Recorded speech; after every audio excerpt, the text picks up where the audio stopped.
My name is Matt Milhoan, and I've been tricking for about, it'll be 13 years in January.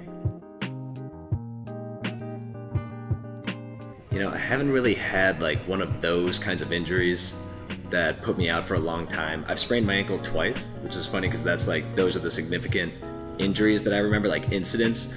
Other than that, anything that would prevent me from like training, I think, is more of just ongoing muscular soreness and tensions in weird places, you know. And up till recently, I was sleeping on a terrible bed, and just got a new bed, so I'm excited about that. Yeah, other than that, not really any big injuries. I try to train a little bit, I guess you could say a little more cautiously, but I think a little bit more proactively towards my overall health.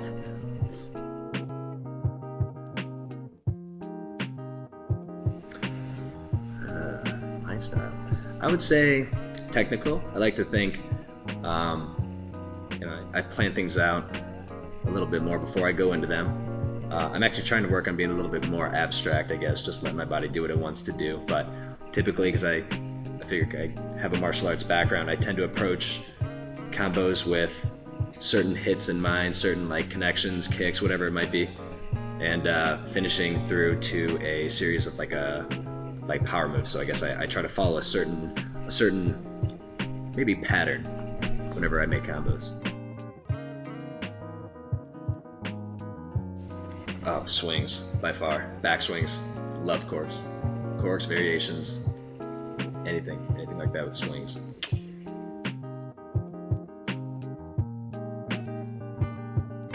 Future of tricking.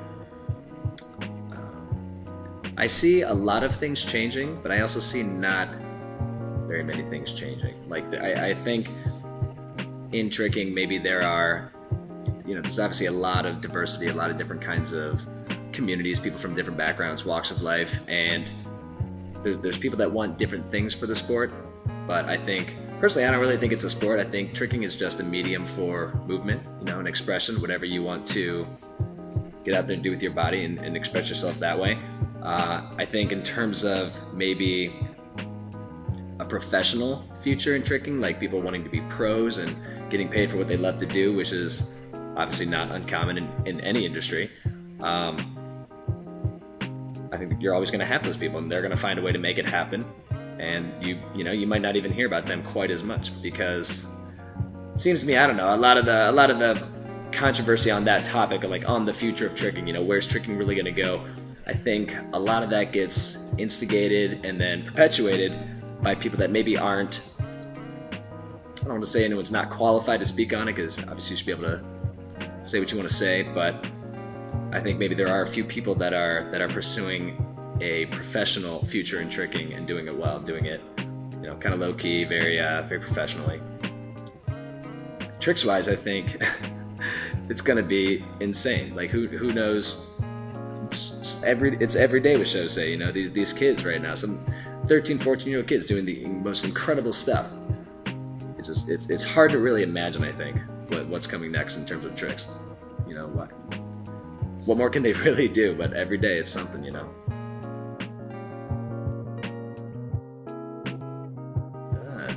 So Neo is actually Northeast Ohio. So if you got the state of Ohio here-ish, or you know, up in the Northeast region, right up on the lake, and I just thought Neo was catchy.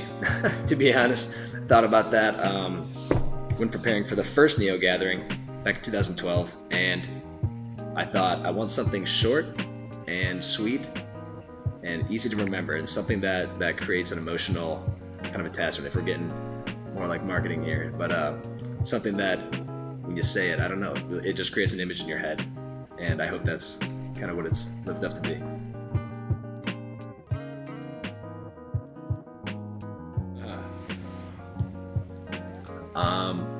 Honestly, it was, thank you by the way, I appreciate that description. We really try to do it just for the trickers. We say we just say it's by the trickers for the trickers. You know, we want to provide what we think trickers want. You know, we don't ask too much of them. What's happening now actually is our Neo gatherings, we're starting to kind of experiment with other ideas. That's what we were doing here at the Showdown. We were doing a little bit more battle stuff, but always the goal has always been just give the trickers exactly what they're asking for. You know, don't try and stuff things down their throats, because trickers aren't idiots. They know what they want. They know what kind of events they enjoy being at, and they enjoy being at year after year after year. And we just try to treat everyone the same when they're here. You know, no one's above anyone else. Come as you are, and it's I think it's served us well. Seems to be.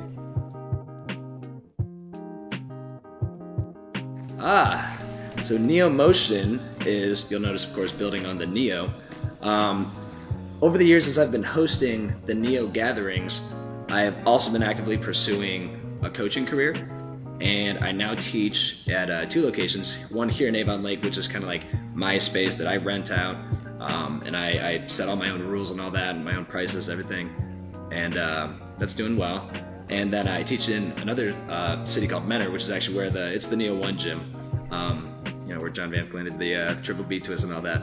But so we teach a boys class there, me and Tommy Case actually, and we just love, I don't know, we love the teaching part of it. It's crazy to really give back into the community and see it manifest in the form of new trickers, you know, up and coming.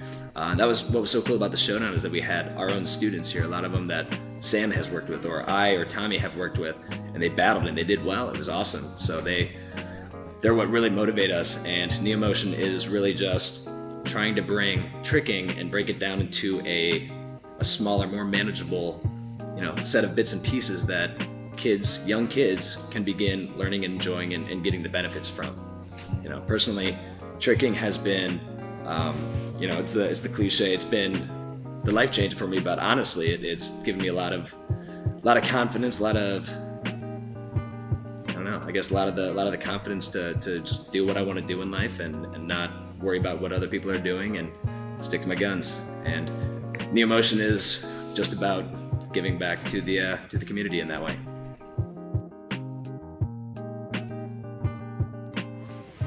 That's a tricky one. Always thinking about what comes next. I've always got something I'm working on. The next step for Neo is, now we're going to start thinking about Neo 7, of course. We're about 6 months out, which is definitely about the time you want to start preparing and actively marketing and things like that. We got the site up already. We got a whole bunch of things done for it, but we're going to really put our focus on how we can even grow bigger than it was last year. Last year we had over 200 people at it. Yeah, there's a lot of bodies in there, but we've just had a really awesome team these couple of years that have encountered the right circumstances. We've been able to really pull this all together and keep it going, and we want to just keep building that and creating this positive, you know, this positive destination, I guess, for trickers in the summertime. So for me personally, I'm experimenting with a variety of projects at the moment. I kind of obviously putting a lot of effort into the Neo Motion, into the Neo gatherings, but I'm actually interested in getting my real estate license soon. So I promise not to bug anybody about buying or selling a house, but it's something that really fascinates me. As I get a little bit older, I want to learn how to properly buy a house, and if I can, do that and turn it into a side hustle. Why not? So trying to stay busy, try to stay active, definitely learning a lot about my health and how to better set myself up for success, really, as cheesy as that sounds. But yeah, so staying active and staying busy, those are definitely my 2019 goals.